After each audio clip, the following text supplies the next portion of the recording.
Welcome to the Drinks Entrepreneur Podcast. My name is Alex Macintyre. I'm a chartered financial planner working with founders and leaders across the drinks industry. In each episode, I sit down with the people behind some of the world's most exciting drinks brands to explore the real stories behind launching, building and scaling drinks businesses. If you love the drinks industry and the stories behind the bottles, you're in the right place. Let's get started with today's episode. Right, good morning everyone. Welcome to the Drinks Entrepreneur Podcast, and I'm delighted to be welcoming Dave Blick from the Warwickshire Gin Company. Good morning, sir. Good morning. How are you? Very good, thank you. How are you? Yeah, great, thanks. Fantastic. And the weather's improving. We're just having a quick chat before we press record to say it's on the up, which makes everybody feel a little bit brighter and happier. Yeah, So definitely. long may that continue. So great to meet you, Dave. And if okay with you, if we could obviously be fabulous to start with a bit of background onto Dave before starting the gin company and Yeah, that's a what your story. background roots, what your backstory is, and how it all came apart. Yeah, okay. So after left sixth form, I was already working at McDonald's and then became a training manager. Then kind of left there and I kind of stayed in retail. I learned a lot of good skills at McDonald's, to be fair. It was good fun. And then went to work for Game Limited, so the computer game store. Oh yeah, the shop. Yeah. Yeah, I was a store manager for them in Birmingham for a while. Then an opportunity came up in parcels, so it was called ANC at the time. And I went to work. I got fed up of working weekends, to be honest. Yeah, more of a weekday gig in transport sales. So selling parcel services, and then within a couple of years, a family sister and a family friend, they got a franchise of the same business in Leicestershire. Asked me to go over, and then ended up being ops manager, director, shareholder, owner, and that was a 23-year journey. So Wow. stayed there, and then it ended up being FedEx acquired the franchisor, and then we ended up selling. So 2018 sold the business. Didn't know what I was going to do in my life. I was too young to retire, really. So I thought, and I've lived sort of in Warwick and Leamington area for about 30 years. And I love all the local history, and a particular story about elephants who used to live in the town. It's quite a bizarre story, but these elephants used to live in town. They were from Sri Lanka. And I thought, well, there wasn't really a Leamington gin, there wasn't really a Warwick gin. And I thought, you could have the whole county kind of thing. So that's why I created the Warwickshire Gin Company. But I thought the idea based on the story of the elephants from Sri Lanka and then getting flavours from Sri Lanka. So in the gin bottle, putting the elephants on the bottle, and then kind of evolved then. So we ended up with to fast forward now, and I've got 6 gins, 3 rums and a vodka, and they've all got historical background stories of Warwickshire, and that's where we get the flavour profiles from. But going back to how I created the business was, I thought it was a good idea, this sort of link with history and flavour profiles. But the fundamental problem with my business plans, I didn't know how to make gin, so that was a bit kind of crucial. But we won't let that hamper us. I know, yeah. So I held the idea, and then I was in Tenby in Wales later on in the year, and there's a gin shop kind of thing, and obviously I levitated in there, as you do. And the guy who was giving out samples of Tenby gin as well, he got loads of different gins in there. But sample of Tenby gin, I was like, oh, that's really nice. Do you make this? And the guy went, no, it's a bloke down the road that does it. And I was like, right. So I phoned this guy down the road. He was Alex from In the Welsh Wind. So I phoned Alex up, and we ended up working together for about 18 months. Okay, yeah. developed 3 gins, and then I got the same still as he was using. Yeah, and then got the keys for this place, the distillery, just in time for a global pandemic, which was great. Perfect timing. Yeah. So literally January 2020, I got the keys for this place. Right. Okay. Yeah. And we all know what happened. Yeah. And then March. Well, I think by the time we got to April, I made. By the time we got to end of May, I'd made 6,500 litres of hand sanitizer. So that was actually the first thing we made in Leamington, was hand sanitizer. Right. Okay. And was that a decision? Obviously, we know that the purpose of it. Was that a decision that you sort of pivoted to in sort of March, April? It was something to do because it was pretty dull. Obviously, we just set the business up pretty much. So, and then the other thing was, like, everyone was phoning me up. Like, obviously, nobody knew. Everybody just saw in the news gin distilleries were making hand sanitizer. I don't know whether they thought we were Jesus or something. You could just like turn gin into hand sanitizer, but clearly that's not how it works. So, I mean, we were waiting for another license from HMRC for denatured alcohol, which took ages. Right. Obviously they were all working from home. So, yeah. And then, I mean, I was getting like the council phoning me up going, can you make hand sanitizer? And I'm like, well, it's kind of not how it works, but yeah, I'm on it. You know, I had the crematorium, care homes, schools, everyone was phoning us up.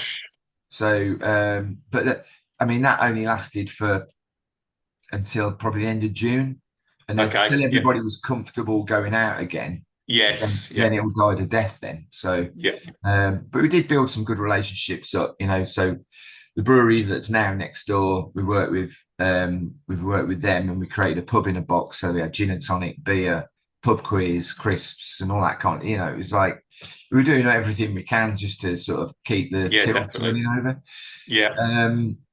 But then sort of like bumbled on, you know, for the next kind of like 18 months really, with different zones, and I can't remember what they were called now, where they were you're closing certain territories down, weren't they, with different levels of the different. It seems bizarre to. I know, it's just nuts, isn't it? The different tiers, weren't there? Yeah, that's it. Tiers, it seems a lifetime ago. It doesn't seem believable. Yeah. Oh, it was just mad. So, and then we just started, you know, we obviously, the gin tasting experience was going to be a core product for us. So we kind of like started that at the end of 21, but then still people go, oh, I can't come, I got COVID. And I was like, oh. So anyway, we struggled on, and then so the last 2 years have been a lot better. We've expanded our experiences a couple of years ago. So we started afternoon tea. Well, I'll call it gin, afternoon G and tea. Lovely. Yes. Do that on a Saturday afternoon, and Sundays when we're busy. We do gin tasting experience sort of Thursday, Friday, Saturday, sometimes Sunday as well, and then cocktails at distillery. That's a nighttime experience. So that's more of a social thing. So they come in and they enjoy the space, and we obviously use our spirits for all the cocktails. So and more recently, last year we worked with a local vineyard. I've got a mobile bar. I'll talk about that separately. So work with a local vineyard because obviously we're a massive supporter of local businesses and small local producers. So we've got a vineyard in Warwick. We've got 2 in Warwickshire, but one that I work with. So we started in December. I said, "Oh, do you want to do a wine tasting? You know, something different." And it sold out like within a few days. And then another one in January, same, sold out, and in February, sold out. So now we're doing it every month. Why not? Yeah, absolutely. So visitor numbers to distillery, I think we peaked at about 3,700 in 24.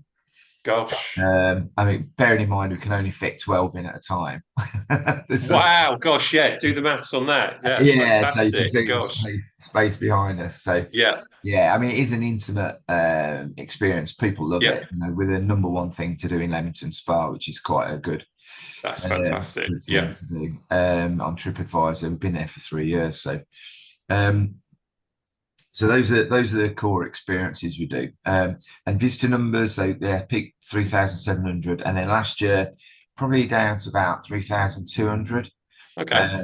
I was just conscious of the fact that that curve was coming down. So this year I've created an exclusive experience with 5 new gins. So anybody that's been, obviously, they've already tried our products. So and done the experience. So I've created 5 new gins this year for a whole new experience. Products aren't currently branded, so they're kind of like white labeled, but they've all got their own historical stories and stuff, and they're quite fun. And yeah, we did the inaugural session the other day, and I've called that Alchemy After Hours. So I'll give it a bit of Brilliant. fun. Yes. So we've just launched that. I've got the first one open to the public on the 2nd of April, so that'll be good. And then other things we're doing. So 2 years ago, we do a lot of events in the summer. So got like some really good local food festivals, and we've got Art in the Park, which is a huge event for Leamington. Cars in the Spa as well. So, you know, where we're talking tens of thousands of people are coming to the town. So I had a mobile pub built kind of thing. It's a seven and a half. Why rest on your laurels? You get something else done. So it's a 7.5 meter trailer, and we've got 9 taps on it, and it sort of opens up and you step into it. So it's not like a hatch, and it's not very transactional. Oh, okay. So the public can go in. Yeah. So you walk into like a mobile pub, literally. So wow. Because I'm all about the experience, and I think people come in and go, "Oh wow, this is amazing!" So yeah, we've got and we obviously only sell local beer, wine, cider, and our spirits. So that's what we're about. And then last year we did our first RTDs. So we've got 2 of our cans in RTDs, and they're at Leamington train station and brilliant. The local theatre as well. The big buyers of those. So yeah, I mean that's kind of like a little bit of a fantastic. Wow, and there's a lot going on. I mean, from the point of view of obviously, podcast is called it's an entrepreneur's podcast, and people have a lot of ideas and obviously thoughts around different plans and projects. But by the sounds of it, if you have an idea, I mean, you might have had 10 times as many ideas as what's coming to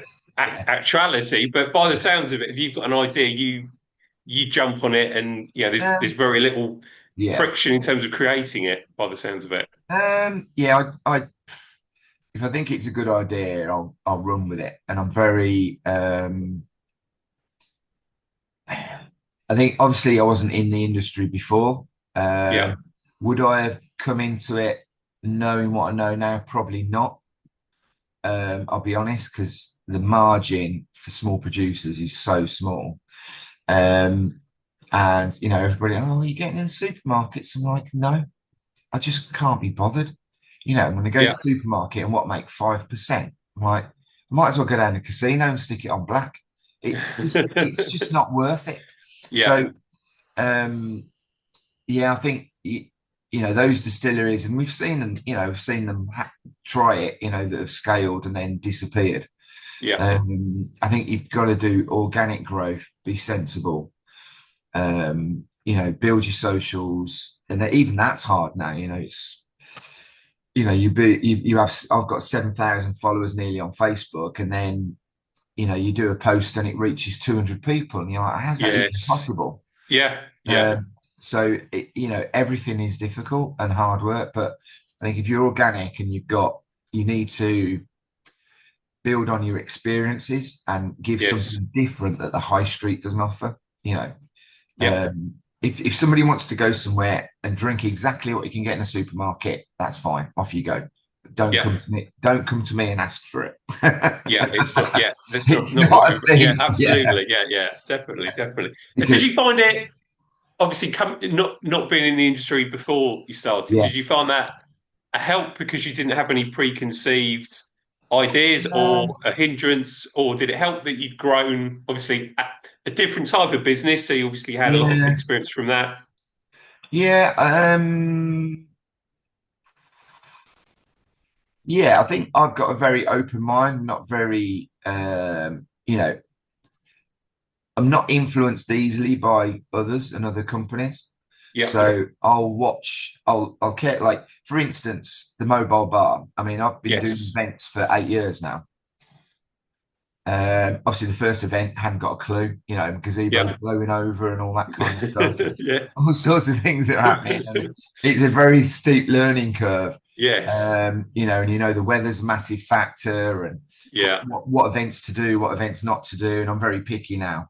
At the start with your like machine gun, and you're turning up everywhere, and you'll take £100, and you're like, oh, that was fun.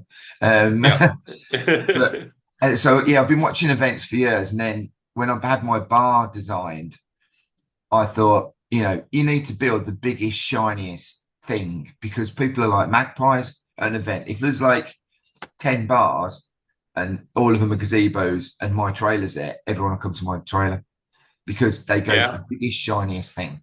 Absolutely, and that that's kind of like my thought process on that. And then the other thing I quickly found out was, I remember, I was going around trying to sell the gin to shops, local shops, independents and bars and stuff, and a couple of things. So you've got the off sale. So when I was going into one bar, they were already stocking our product, and we were the local. We were probably, I don't know, half a mile away from this shop. Okay. And I was stood in there. The guy didn't know who I was, and a tourist was in there, an American, said, "Oh, have you got any local products?" And the guy goes, "Oh yeah, we've got this one."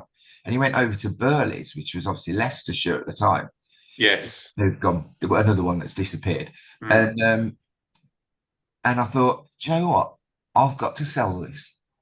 I can go into every shop and it can be on every shelf. If I'm not marketing it, no one's going to know who we are.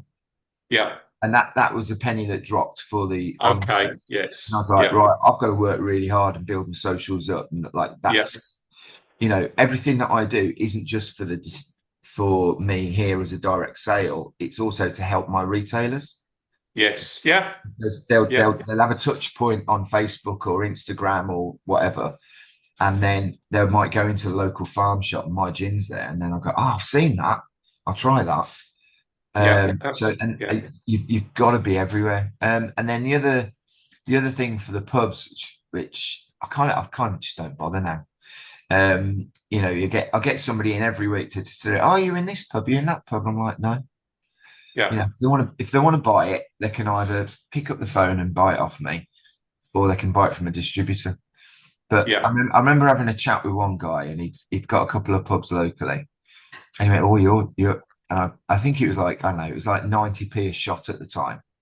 Right. Yeah. And he was like, "Well, that's expensive." I was like, "Well, how much do you charge?" He's like, £6. I was like, right, well, how much do you want to pay? He went, "Well, you're 20p a shot more expensive," or something like that. And I went, "We'll just charge the customer an extra 20p. Yeah. He went, "They won't mind because it's a premium product." Well, that's it. Yeah. And do you know what he said? "I want that 20p. And I was like, incredible. Yeah. I was like, okay, is that how it's going to be then? I've just paid £2 parking and you're chatting about 20p on the gin. And so I'm like, I can't. No, I'm not doing it because what do we're going to make what, £3 or £4 on a trade bottle? It's just I can't be bothered. Yeah, so, you can't find that sort of mindset, can you? If someone's got and there are, genuinely there aren't that many independent pubs and restaurants anyway. No. So there's a lot of chainy stuff out there. So you're better off just concentrating on your B2C, your experiences, and that's what I do because there's only so many hours in a day. And I concentrate on where the revenue comes from. And I say 80% of our revenue comes from experiences and mobile bar work.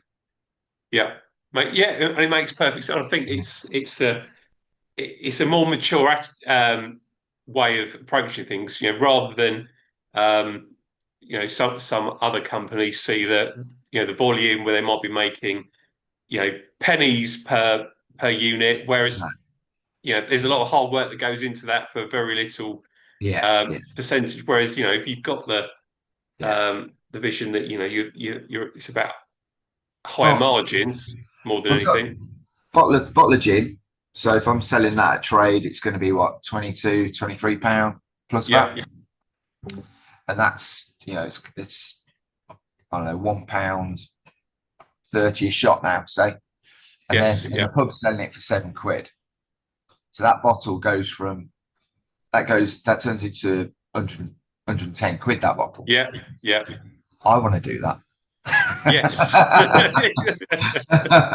Exactly. So, yes. You know, I don't want to sell it for 24. I want to sell it for 110. So, and that's how that's how you do it, selling drinks and doing experiences, because your margin's higher. You've got to make physically less gin, and all your money that's tied up in duty and stock and worrying about bottle deliveries from Germany or wherever. And it's just we just got to work smarter and cleverer, I think, and look at where the profit is, not where the volume is. Definitely, yeah. I mean, of all the sort of pretty much sort of breweries and things like that, the ones with the tap house, like you say, similar. They're fighting against the competition of perhaps being a guest ale for a week. That's right. Yeah, and they'll make 20 quid on a keg. It's like brilliant. Yeah, and the pub will probably, obviously, because it's a guest ale, they'll have someone else in the following week. There's no brand loyalty to that particular product, but the in-house sales, and if even a pub quiz or something like that, it draws the people in, it builds the brands. We've got two breweries that are neighbours down in the Arches in Leamington down here, and they haven't, they just sell direct to customers. They've got their own tap rooms, they brew their own beer. The one guy's got another couple of outlets, but they're his own. Okay, yeah. And that's the only way, if he was relying on pubs buying his beer, he'd have gone bust years ago. Yeah. It's just not a thing. And the big boys are so powerful that, you just can't compete with them. And I think beer's worse than spirits, if I'm honest. Yes. Yeah. If Brewdog can't make it and they're a £500 million business. Yeah. But if you think about the scale of it, so you know the difference between 1 million seconds and 1 billion seconds. Oh, it's so night and day, isn't it? It's ridiculous. Yeah. So 1 million seconds is 11 days, and 1 billion seconds is 31 years. Yeah. Yeah. So Brewdog were 500 million. Yeah. So, but they're competing against Heineken, 72 billion. Yeah. Gosh. Just even Brewdog, who we all think are big and they're enormous. It's huge, but they just can't compete. Yeah. So little old us, there's no point competing against them. No, that's it. We're not even in the same market, so don't try it. That's the thing, isn't it? Yeah, with everyone that they're all at their own level, but they're competing against the scale, the volume, the efficiency of the larger outfits, and it's just it's not sustainable, is it? So if you can, Heineken are, to intense purpose, aren't doing local. No. Exactly. Loyal experiences, and that's I think if you can be in your own lane and do things that you've got a captive selective audience in that works. Yeah, and you do get, we've got some fabulous customers that shout about us and bring, we've had people come 14 times to various experiences.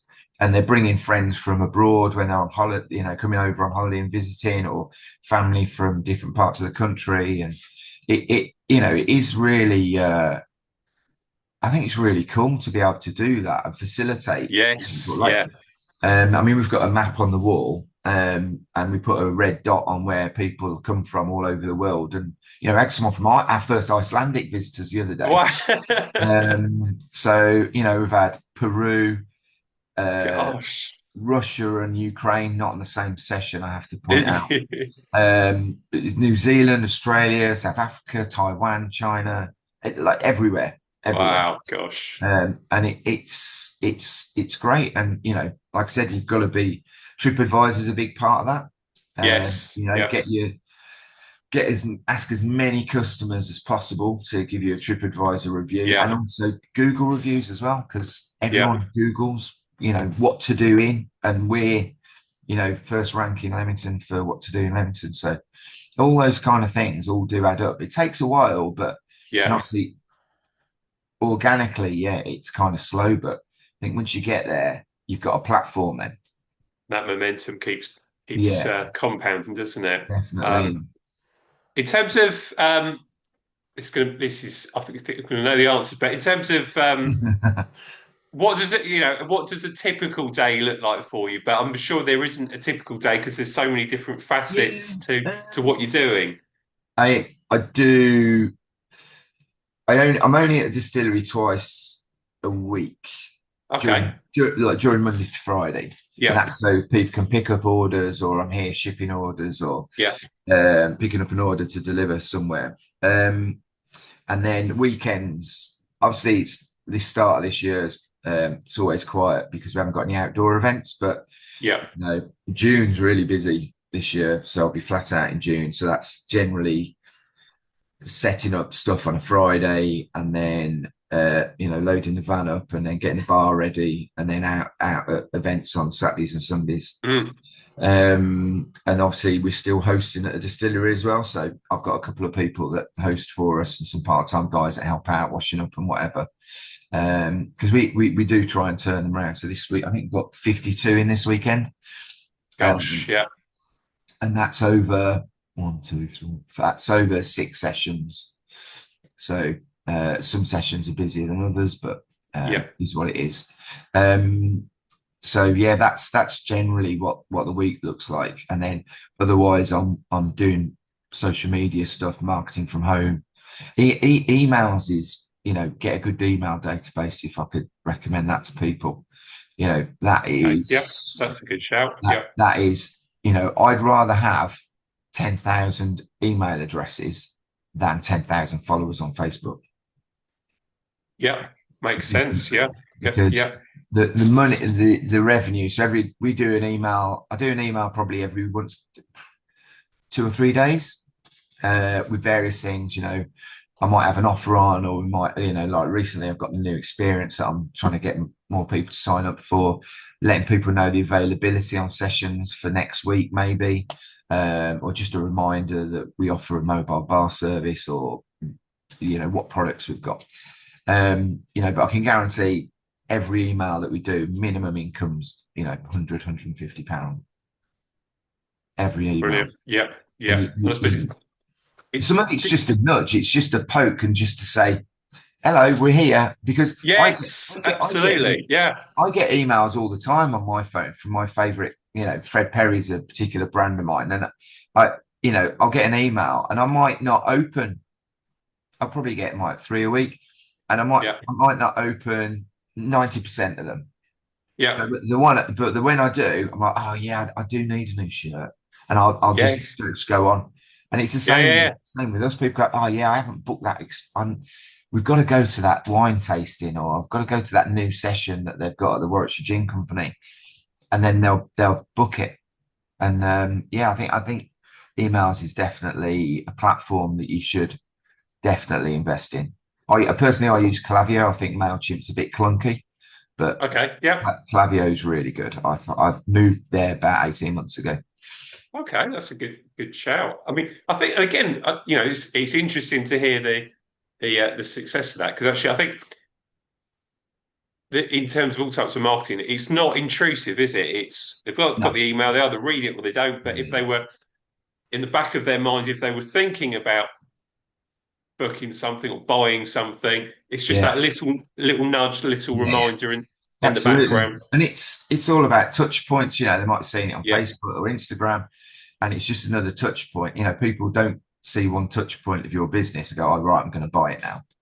I think the actual psychologist say it's like 6 or 7 touch points before they call to action. So Yeah, definitely emails. I mean, I've found that recently I've had a few frustrating things. So Clavio kept nudging me, going, "Oh, you need to set up your SMS and all this kind of stuff." I was like, "Okay, yeah, SMS is probably I should set that up." So I spent about 2 hours trying to get it all working. It wouldn't work on the web I was like, Right. what?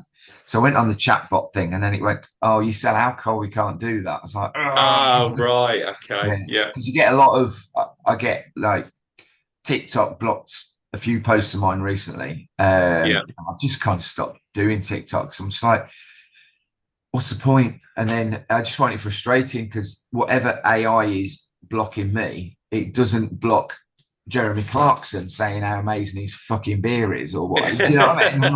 Yeah. Yeah. The, You know, the playing field isn't level, is it? Yeah. it doesn't feel like that. So It gets yeah, everywhere. Yeah. yeah, yeah, that kind of stuff. I've got a thing with Facebook at the minute where they're suppressing my reach. But I'm in the spirits game, and that's what it is. So you just got to crack on with it, really. Yeah. Yeah. And like you say, having as many different touch points as possible to try and I suppose thwart the algorithm because we can't do a lot. It is what Yeah, it yeah, is, and the mystical science or art behind how Facebook come up with their algorithms. But I suppose if yeah, you've got an email list, it's yours, you own it, yeah, yeah, you yeah. control it. Um, Yeah, it's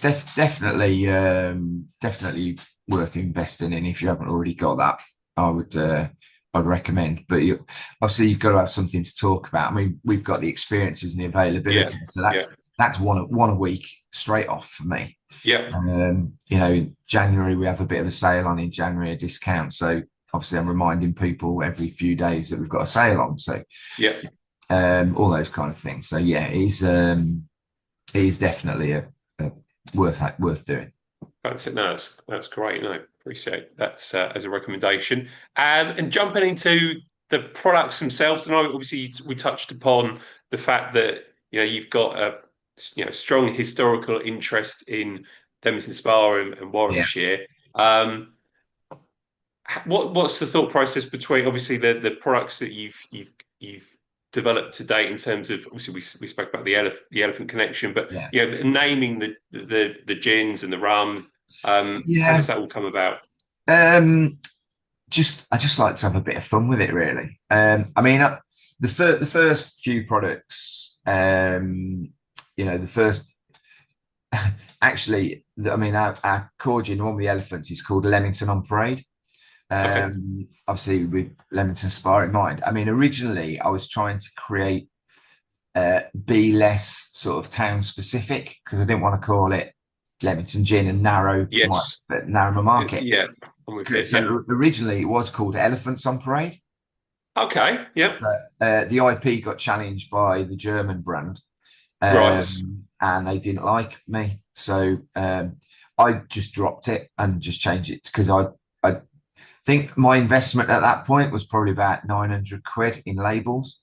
Okay. And I Yep. threw those away and had to change it to Leamington on Parade. So it ends up it's my biggest seller. So thanks anyway. There you go. Yeah. Yeah, so it kind of worked. But yeah, and originally I was trying to not be Leamington centric, and we have some of the brands you wouldn't necessarily know are a Warwickshire thing from Yep. the story. So with our orange citrus gin, for example, Pelata is Spanish for ball, and it's a story about the first tennis club in the world, which is in Leamington Spa. Ah, okay. Right. Okay. Which nobody knows, and it was set up No. by a Spaniard, and he originally called tennis pelota, which is like I said, Spanish for ball. So the whole story of that that's my favourite story, by the way. That's brilliant. I didn't know Yeah, that at all. No. no, so nobody Gosh. knows the first No. lawn tennis. If you're on the chase and Brad asks you where the first tennis club in the world is, and Wimbledon's up as an option, and Yeah. Leamington's fine, you're picking Wimbledon, aren't you? So. Of course. Yeah. No, Yeah. not So most. anymore. No, No. not anymore. So if that comes up, Top pub quiz question. That. yeah, Yeah. yeah. If it pops up and you win, I want a cut on Oh, that. you'll halve. Yeah. So yeah, that's how it went really. Just going around, and even the new products. So I've created a black currant gin, which is a particular favourite of mine. And I've called it Operation Blackcurrant because in World War II, vitamin C was getting sunk by the U-boats. And Britain desperately needed to have a boost of vitamin C in the diet with the rations. So all the farmers were told to grow as many blackcurrants as possible in the hedgerows, and actually, like, Warwickshire was a big part of that. And kids had to have a dose of vitamin C every day. So I've called it Operation Blackcurrant. It's a cracking little story, you know. It's brilliant. Yeah. Called it like the SAS of fruits. Love it. It's all good fun, really, and that's what we do with the names and the stories. Fantastic. And when they're on sale in, obviously we're going back to the marketing, but when you're obviously they're on sale in local outlets and things, is there obviously is that part of the USP or part of the education with the local market, but also you say with visitors from elsewhere that are coming in to we sell it that way? We're quite gifty with the products, so all of them have potential gift sets that people can buy. Okay. We offer a 5cl selection box kind of thing, and they've all got all the stories on the label, and I'll see if you can see. So we've got Lady Godiva on the back of that bottle. Yes, yeah. And that's Peeping Tom. So that's a story, obviously, relating to Coventry and Lady Godiva. So the same Peeping Tom comes from Coventry, if you didn't know either. So that's always a lot of what you say. Yeah. It's a lot of history. Yeah. It's good fun. You know, if you're not from Coventry, you're not going to know that. But it's a worldwide saying. Yes. Yeah. I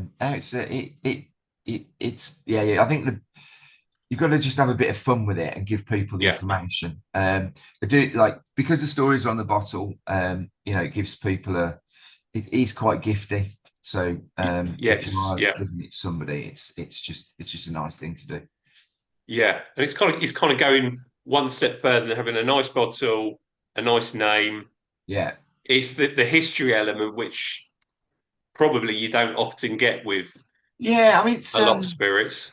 I think it came over when I first started drinking gin. Really, it was like wherever I went on holiday, I wanted to try the local, and I'm like it with beer as well. I always try local, whatever it might be. Food, drink, whatever. And particularly with gin, a lot of them did have a story, and I thought, that's really good. And then so I've just done it with everything. Fantastic! Wow, it obviously it works well. Yeah. So in terms of the current product line, obviously you've got the original gins, you've got the 5 new ones that you've developed, and it's only March now, and you've developed 5 new gins. So amazing thought to actual execution and production. But talk us through what else is available. Yes, we've got 3 rums as well. Fantastic. The rum is one brand in itself. Okay. So it's called the Pugilist, which is a nod to boxing. And the story behind that is we had a world champion boxer in the 50s called Randolph Turpin. And he beat Sugar Ray Robinson, who's like Muhammad Ali before Muhammad Ali. Yes, gosh. And it was an unexpected win in Earl's Court in London. In fact, you can just see his boxing gloves behind me on that. So there's a pair of his gloves. I've got the ticket for the fight and the program and a picture of Randolph. Oh, amazing! Gosh. Yeah. So we were looking at Randolph's heritage, and he was from. Obviously, I wanted to do a rum, but obviously, I wanted to have some sort of link to the Caribbean. And his father was from British Guyana, sort of. In South America. So we import our spirit from Guyana at 96%, and then I actually do re-rectify 2 of the rums. I don't compound all of it. Okay. Yeah. So it's like double distilled, so it's really smooth. So we do a spiced rum. That's nutmeg, cinnamon, allspice berries, and orange peel and vanilla, which is lovely. Wow. I do add a bit of distiller's caramel at the end. and then I've got a Sting Like a Bee edition. Get it? Fantastic. With Warwickshire honey. Yeah. So I obviously compound the honey after I rectify that with a little bit of orange peel and some other bits, and then I compound it with the honey at the end, which makes it a lot sweeter. Which is quite good. And I do compound straight off a white rum as well. And I don't really add much to that. We use that in our cocktails, so strawberry daiquiri, pina coladas, those kind of things. But it's a solid rum. It is really good. Yeah, fantastic. And all of this is all done in house. Obviously, importing it from Guyana. Fantastic. Yeah. I mean, the base spirit I get from Guyana, yeah. And then I use a wheat based spirit for the gin, as most distilleries will. Yeah, perfect. And then obviously, in terms of future ideas, it's just as things enter your head and you think of something, and I try and have one project a year. Okay. So the bar was 24. The RTD cans were last year, and then this year the new experience. So once that's bedded in, I'll have a think about what I'm going to do next year. What's next? I don't know, but I keep toying of the idea of going to 50, 70 CL bottles on the gin, but I don't sell enough for it to have an impact. So I think I'm just going to stick with the 50s. Yeah. The new gins, the new 5 gins that I've created, I think a couple of those might be worth going full production. So, and for me, that's 3 different bottle sizes. So that's a 50, a 20, and a 5. And also the gift packaging that would go along with those particular products. And each one of our products, each one of our products, when somebody buys them, they all have a card with the story on it. Brilliant. Amazing. That's the story behind the history, flavor profile, and then serve suggestions. And on the back, have you tried other products as well? So excellent. Every single product has one of those. So I just think they're just nice takeaways. And yes, definitely. Yeah. The hotels like these. So if they have a 5CL, I give them one of those, and they put the 5CL bottle on top, and it just looks great. It's a nice little VIP thing. So anything to be different, you got to have your USP. You've got to be. Yeah. If you're just doing what they're doing in the supermarkets, you're dead in the water. Yeah. Because like I said, you can't compete with those guys. So do something different. Yes. Which you clearly are. And I normally say, what's next? But again, someone might say we've got this, next year we're bringing out a new variant. So, but with you, it sounds as if anything could be next in terms of how you think. I think with the numbers dropped for the first time last year on the experiences, panic's the wrong word. It concerned me. There may be some economic factors in there as well. I mean, like, don't start me off on the government, but that's a whole other conversation. That's another podcast. That is, I mean, there are other factors at play, but I think, getting the new experience set up is quite important for me because I know that's the core of the business. And we've gone from 1 experience to I'm at 5 now. Wow. 5 different experiences, and they, at weekends they sell out. Fantastic. I think this weekend afternoon tea's got a few places, cocktails got 2. I don't think we've got any gin spaces this weekend. So amazing.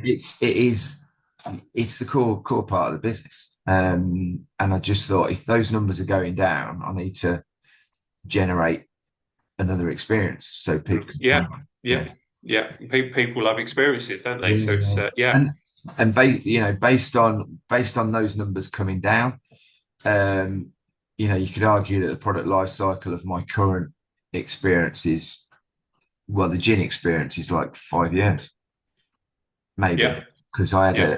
a exponential growth. I think the first year we were like 900 visitors, and it was then it was 2,000, three Yeah. thousand, nearly 4,000. I was like, ah. Yes. Yeah. um, but yeah, I mean, if you can keep like 3,500, that's good numbers. That's doing well. Yeah. Yeah.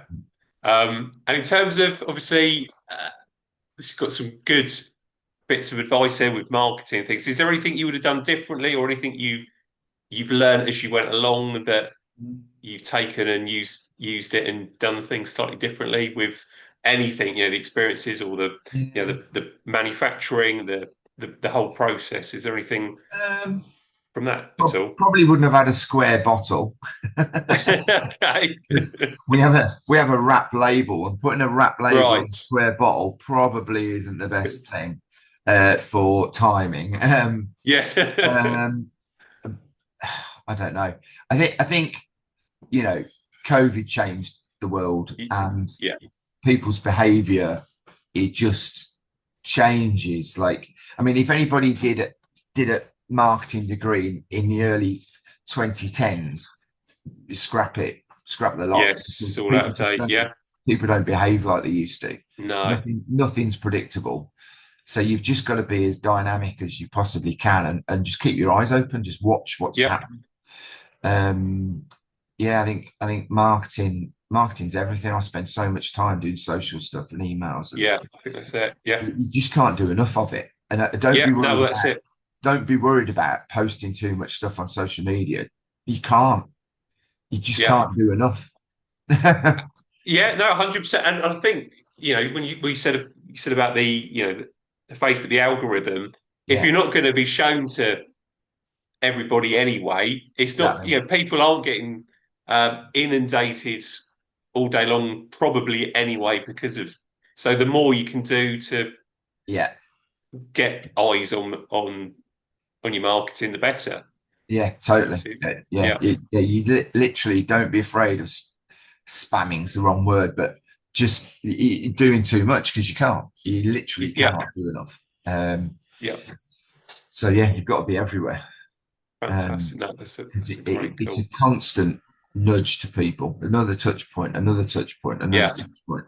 And then at yeah. some point, they will call to action, and they'll buy your bloody product. And when I say product, it could be a bottle, it could be an experience, whatever it might be. But Yeah, they're putting cash in the till, and money in the till. Yeah, yeah, that's the main thing. And yeah, I and I'm kind of glad that we've gone more experience and hospitality than production, because it's more fun. yes, You know, yeah, yeah, we absolutely. Yeah, we meet some. I mean, not everybody's an angel when they turn up at a distillery, but most people are invested and they want to be here, and they're they paid. want a good time. Yeah, Yeah, yeah, yeah, and they want a good time, and we give it to them, and they yeah. even I was a bit nervous the other night during the first session of the new gins, um, but everyone had a smile on their face. They've written some brilliant reviews and put them on social media, Brilliant. and I'm Yeah, just like, that's great, because they genuinely thanked us and said thanks for such a great night. So yeah, it is quite. I think you have to sit back sometimes, go, actually, yeah, we do a good job, and yes, yeah, it's good fun, and people like coming to the Warwickshire Gin Company. So yeah. yeah, no, it's good. And to think back, is it 8 years, it Yeah, didn't exist, and you've yeah, created all of that and all of yeah, those experience, and you yeah, know the number one event on or visitor attraction on TripAdvisor in yeah, that period, something that didn't exist previously. absolutely, yeah, So yeah, that's a phenomenal achievement. yeah. I mean, we're bringing people to the town. People come and stay in their local hotels. They're spending the weekend here, and we're sometimes the primary reason they've come to Leamington. And Well, it's helping the local economy and the other shops and the cafes and whatever.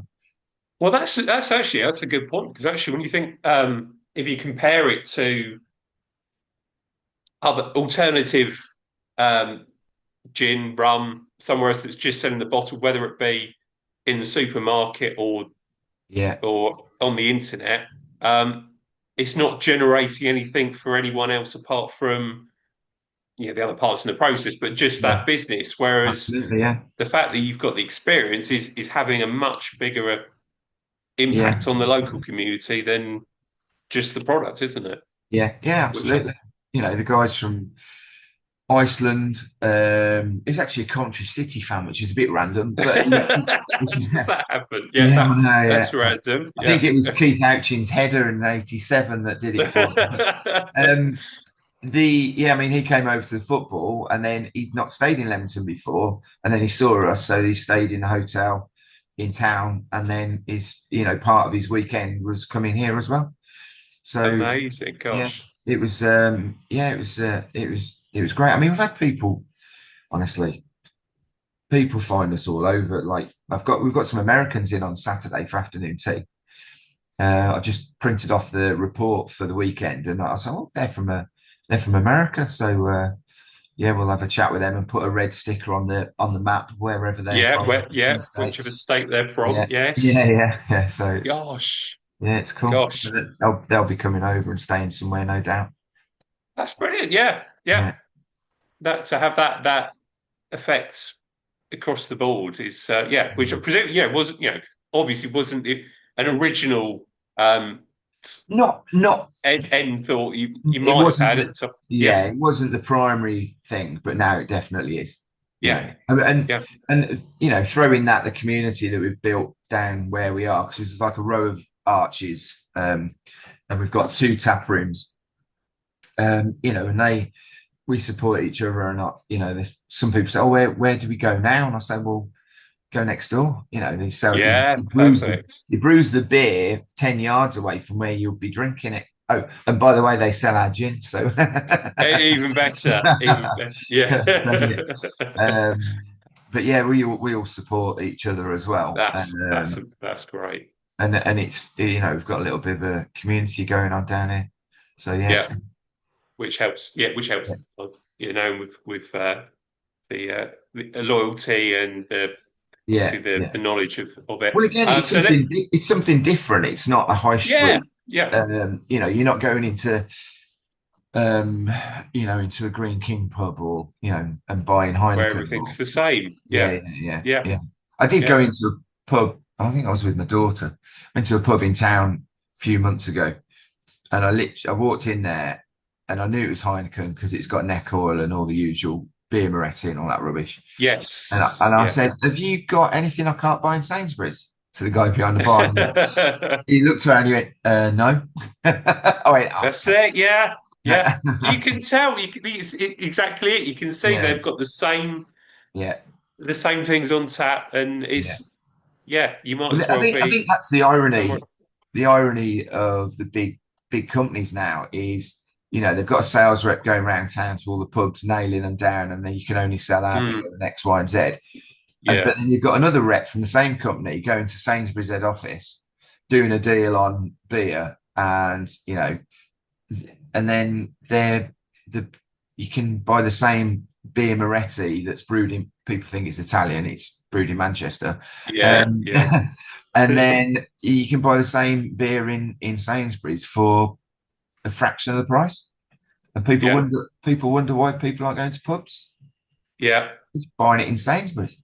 yeah, yeah, It's yeah. cheaper. Because the can is no different. Yeah, yeah. It's not It's not spunk, not. and they're kind of like killing themselves really by doing that. Yeah.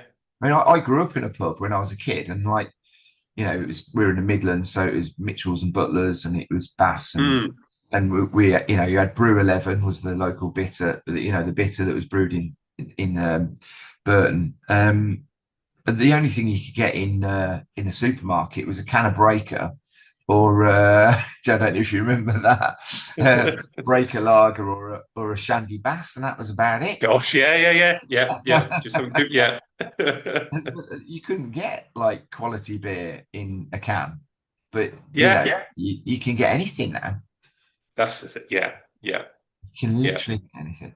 yeah. So And and it has it's like you said, it's had a seismic shift on people's buying patterns, isn't it? yeah, Because of that. Yeah. massive. Yeah, No, that's a very good point. yeah, So in terms of obviously the products and obviously the experiences? How do people find out more, or how do people Yeah, book something and come to Leamington yeah, to? just go straight to our the Warwickshire Gin Company website. So it's warwickshiregincompany.co.uk. We've got all the experiences on there, all the products, RTDs. We have got an offer on cans at the minute, so it's buy 12 get 12 free on the gin and tonic cans. So that's a good effort. That's definitely a good thing. Yeah. So, but yeah, all the availability is live on the website for all the experiences. So if somebody's just booked, which I've just noticed somebody's just made a booking now, that'll obviously change the availability on that particular session. So, but yeah, all available on the website. We have got some open days coming up with the other arches. So we do like a few times a year. We open up as a bar. And then we get some benches outside, get some street food vendors down, and it's put some music on. We have about 1,000 people turn up for that. Gosh, wow! Yeah, it keeps us busy for the day. I bet it does. Yeah. But it's good fun, Again, something different. It's a bit of a street party vibe because it's a private road that we just block off. It's all good fun. So that's one. And then we obviously got the train line going above, and then train goes above, and it's a bit moody, and it's all pretty cool. So it all helps with the overall experience. Yeah, absolutely. Yeah. Fantastic. So I'm sure the whoever is the Leamington tourist office or whichever must absolutely love you as a result of all this. Yeah, I think they do. We do all right. Yeah. Yeah. That's fantastic. Well, Dave, brilliant to speak with you today. I think there's lots of takeaways there for people. It's been great hearing the story and just I think the difference of how to approach running a drinks business and the fact that you've got to do things differently, be unique to make yourself stand out. Some great marketing insights there as well. And I think if other people can probably take 5 or 10% of your ability to have an idea and put it into creation, they'll be onto a good thing. So it's been fascinating. Yeah, just do it. Perfect. Yeah. Just there you go. Do it. I'm sure someone trademarked that, but I think it's wise words. Yeah. It sounds like you've got another busy weekend ahead. So wishing you it all goes well, which I'm sure everyone will have an amazing time, and wish you all the best and look forward to seeing all the new projects and plans develop over the future. Yeah. Thank you. Yeah, I'm quite excited about these new gins. I'm pretty impressed with a couple of them, if I say so. Fantastic. Well, as you should be. Yeah. Well done. Great. Well, thanks for your time today, Dave, and look forward to seeing how things progress, and all the best for the future. Yeah, thank you. No worries. Brilliant. Cheers, Dave. All the best. See ya. Bye.